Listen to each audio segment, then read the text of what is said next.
Hej og velkommen til Minecraft Anders Øde Ø. I dag der har jeg fået en ny gæst på min ø. Det er simpelthen spændende. Det er Mikkel. Hej Mikkel. Og Mikkel han er en af dem, der har set noget af mine videoer, og han har altså sagt til mig, Anders, du har måske nok det grimmeste hus i hele Minecraft. Og det kan jeg sådan set godt give ham ret i. Så han har foreslået, at vi skulle få bygget et nyt hus, eller få gjort noget ved det her hus. Og Mikkel, det synes jeg kunne være mega fedt. Og inde i mit hus, der har jeg lavet et lille storage room herinde, hvor der altså er både en masse sten, det har jeg altså fået rigtig meget af, og måske skal jeg også lige smide lidt over i. Der er også lidt træ og lidt jord, og der er lidt, og i den anden, der har jeg jo altså været heldig at finde lidt råstoffer og lidt, jeg tænker, du mangler måske faktisk nok et tool, Mikkel, gør du ikke det? Kunne du bruge en pickaxe måske, eller? Nej, jeg tænker, du fælder noget træ. Du fælder noget træ. Okay, har du brug for en økse til det, eller laver du bare lige en selv? Kan jeg godt selv. Du laver en selv, perfekt. Så imens, så går jeg altså lige ned i mit, herned, fordi jeg tror faktisk, at jeg har jo lavet en træfarm hernede under jorden, og jeg er lidt spændt på at se, om den kan vokse. Det er fordi, jeg er træt af at blive slået ihjel af alle de der drowns, hver eneste gang jeg skal høste, så kommer der sådan en drown og banker mig, og det er faktisk lidt irriterende. Jeg har også min seng hernede, og jeg tror også lige, jeg skal måske faktisk have lavet mig en gæsteseng. Det tror jeg faktisk kunne være en god idé. Det tror jeg lige, at jeg gør. Men så skal jeg jo nok lige have klippet et får. Det er jo heldigt, at jeg simpelthen har så mange, bortset fra min saks. Hvor er min saks? Den er sprunget i luften jo. Men det er jo nederen. Kender I det, når en saks den springer i luften? Det er faktisk rimelig irriterende. Altså det er faktisk nok noget af det værste, der kan ske. Det er, når en saks den springer i luften. Hvor er din saks hen, Anders? Ja, den er sprunget i luften. Det var da rimelig uheldigt. Ja, det kan man sige. Sådan der. Og så lige lidt uld skal vi have. Sådan.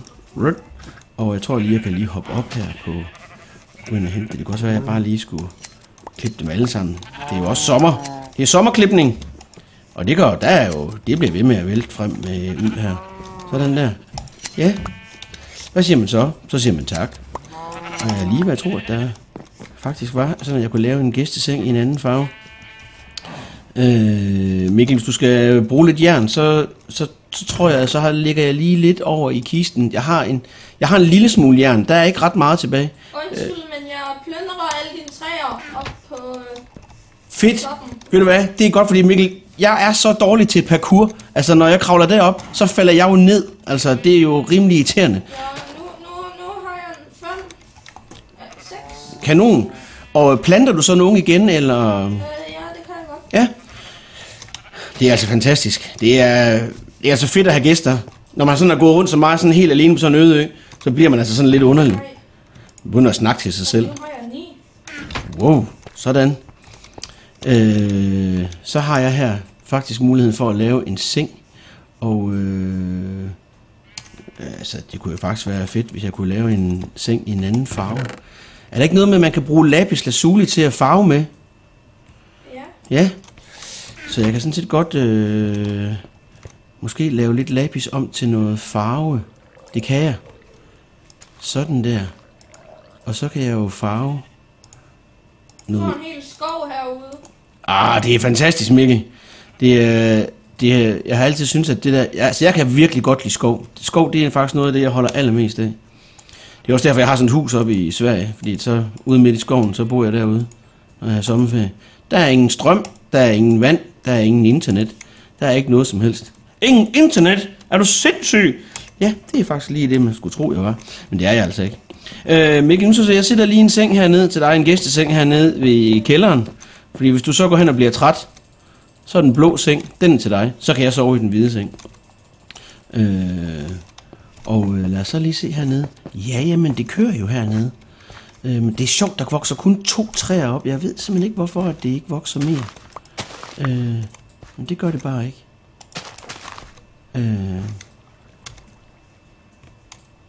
Det gør det bare ikke. Men så må det jo være sådan. Det er birketræ. Jeg har engang fældet sådan en birketræ her med en økse i virkeligheden.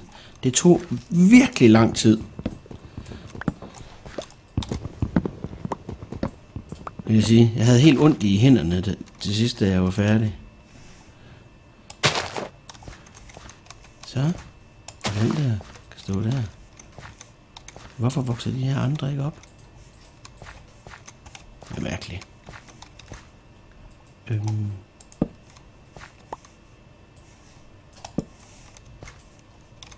Og har lige en... Den der. Ja, nemlig. Her var lige... Altså, jeg forstår simpelthen ikke, når jeg fælder et korn, ikke? Så får jeg ikke noget korn tilbage. Hvorfor gør jeg ikke det? Det er mærkeligt. Nå, nu kom det her træ herovre. Det var perfekt. Så kan jeg lige fælde det. Mikkel, har du nogle idéer til, hvordan mit hus det sådan kan komme til at se ud? Ja, jeg prøver at få det til at se lidt finere ud. Ja. I hvert fald indenfor, så ser det ikke så godt ud. Nej, prøv at det er virkelig et grimt hus. Altså det... Og jeg kan køre drowns. Ja, de er udenfor. De står bare og venter på... Hallo, det ser godt ud, Mikkel. Ja. Bare ved at putte lidt træ. Ja. Ej, hvor er det godt, det der. Jeg lægger lige det træ, jeg har... Det lægger jeg lige i kisten her. Det er jo mest birketræ, jeg lige har fældet nu. Men det er jo også okay. Og sten og noget granit. Ja. Måske skulle jeg lægge dem her. Det kan godt være, altså, der skal måske også snart... Måske skulle jeg faktisk få lavet nogle flere kister. Fordi det begynder faktisk sådan at blive lidt... trangt med pladsen her i Kisteland. Kunne man sætte dem ovenover? Kunne jeg sætte dem her? Ja, det kunne jeg godt. Så kunne jeg godt have med i den her, for eksempel. Og lige har jeg noget mad hernede? Det havde jeg. Altså, lidt æbler. Lidt blomster. Og dem der, det kunne også godt komme heroppe i. Altså, hvis jeg nu kunne få dræbt en edderkop mere, så havde jeg faktisk mulighed for at få mig en fiskestang. Problemet er bare lige, at jeg bliver så bange, når de der edderkopper, de kommer. Kan du ikke det der, når man hører den der lyd, Mikkel? Så kigger man bare rundt. Shit, nu har der en edderkop et eller andet sted. Så kan jeg så godt gå hen og blive bange. Det bliver flot. Jeg har lidt træ. Det er også ved at blive nat nu.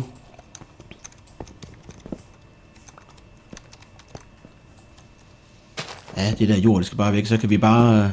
Måske kunne man sætte nogle sten udvendigt. Skulle jeg ikke gøre det? Jeg kunne splitte noget af det her. Sådan at...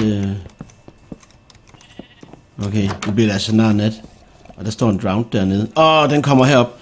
Jeg går lige herind igen. La. Luk døren. Shit, men det var helt... Det var lige ved galt, Mikkel. Det var lige for at have lukket en drown ind i huset. Så tror jeg nok, jeg havde fået skæld ud. Ja. Nu hopper den ned på min mark. Hvor er den dum. Lad være med det. Jeg går udenfor. Au. Jeg fik den. Nej, det er også en dum. Den har hoppet min mark fuldstændig i stykker hernede. Ja, det er derfor, den skal fikses. Ja. Også. Altså.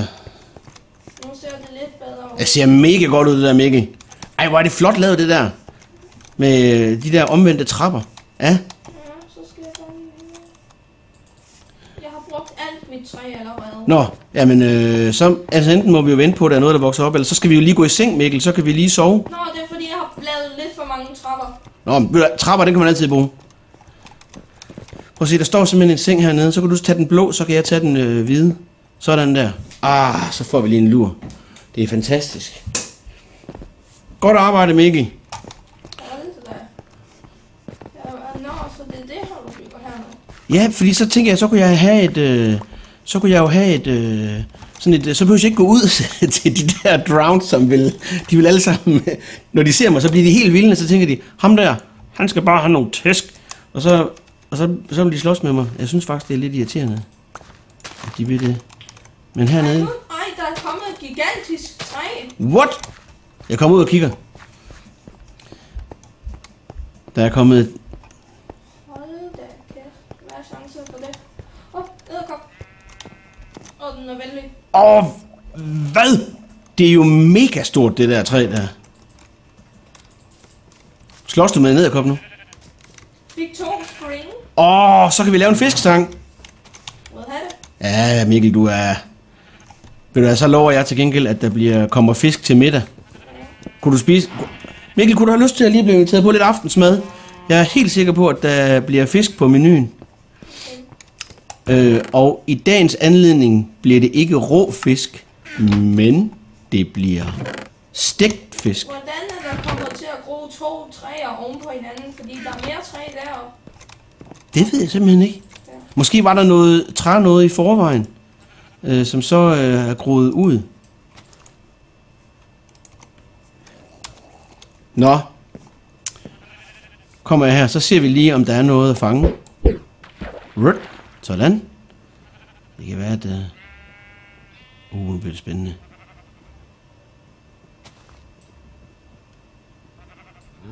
Hvis jeg fanger en pufferfisk, Mikkel, så får du også ikke lov til at spise den. Nå. Øv! Jeg spise en. Ej, der var jeg simpelthen... Jeg går herned, hvor der er lidt mere vand. Det er måske for lavt her, jeg ved det ikke. Øj, det bliver jo en fed skov, det her, Mikkel. Det er godt. Ja, jeg er allerede ved at fælde den ned. Det ender med, at jeg får masser af træ. Det er godt. Kommer fisken. Hvad sker der? Jeg får ikke nogen. Jeg plejer altså at være helt vildt god til at fiske. Men det er en eller anden grund til, at jeg pivringen til det. Sådan. Et stykke. Og ved du hvad, det var min yndlingsfisk, for det var torsk. Jeg elsker torsk. Nu må se, om der kommer en til. Det kunne være rart, når jeg nu har inviteret dig på mad, at der rent faktisk var en til at svære.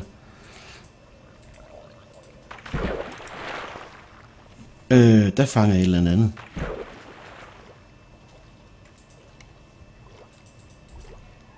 Hvad var det? Det var noget XP. En drowned. Jeg tror lige, jeg svømmer tilbage igen. Jeg gider simpelthen ikke. Der er godt nok mange drowns her. Er det ikke rigtigt? Det er helt vildt. Jeg ved simpelthen. Det er for mange. Jeg tænker, jeg skal omdesigne dit kisterum. Ved du, det må du meget gerne. Det er ikke noget særligt flot kisterum, det der. Det er faktisk i virkeligheden utrolig grimt. Sådan. 2 fisk fik jeg. Og det var fordi, jeg fik en tropical fish også. De kan jo ikke rigtig spises. Men jeg skulle lave mig et akvarium. Jeg kan lige fange den. Nej, der kommer en drowned. Han truer mig med en fjer. Nej, han vil kilde mig. Vil du kilde mig med den fjer der? Ja. Eller kunne du tænke dig lige at blive slået lidt på? Det tror jeg faktisk lige, jeg har tænkt mig at gøre. Slå på dig. Sådan. Og den droppede en fjer. Perfekt. Og lige lidt XP. Det er godt. Hvis jeg nu på et tidspunkt lige får mig et enchantment table. Og der døde min økse. Mikkel, det er jo en kæmpe skov, du har fået lavet her. Det er virkelig godt. Nu er det faktisk også sådan, at nu er tiden næsten gået, Mikkel. Så det var ikke længe før vi skal sige tak for i dag. Men inden, så tror jeg lige, at jeg sætter lidt sten herude ved mit hus, som det er lige lidt beskyttet. Man ved jo aldrig, om der kommer en eller anden creeper, som siger, nå, jeg tror lige, jeg har lyst til at springe det hus i luften. Sådan er creeper. Deres yndlingsbeskæftigelse, det er at springe huse i luften. Ej, hvor er det blevet godt det her, Mikkel. Men altså, nu skal se, nu smider jeg lige fiskene i ovnen her. Og så synes jeg faktisk, at du skal have en fisk. Er du sulten? Ja, lidt. Lidt? Men det er simpelthen så perfekt, for jeg tror simpelthen lige, at den er klar lige om et øjeblik. Der var en. Jeg er ikke færdig med at bygge. Du er ikke færdig med at bygge? Jamen altså, Mikkel, er vi der, hvor vi så er nødt til at aftale en runde mere, tror du? Ja. Det kan da godt være, at vi er det. Det bliver ikke lige i dag. Nej, det bliver ikke i dag. Det bliver ikke i dag. Vi skal også lave alt muligt andet. Men Mikkel, nu kommer der i hvert fald lige en fisk til dig her. Er du klar? Rut, værsgo ud. Og så vil jeg gerne sige tusind tak, fordi du har lyst til at hjælpe mig i dag, Mikkel. Og til alle jer, der sidder ude og kigger med, kan I have en rigtig, rigtig god weekend. Vi ses. Hej.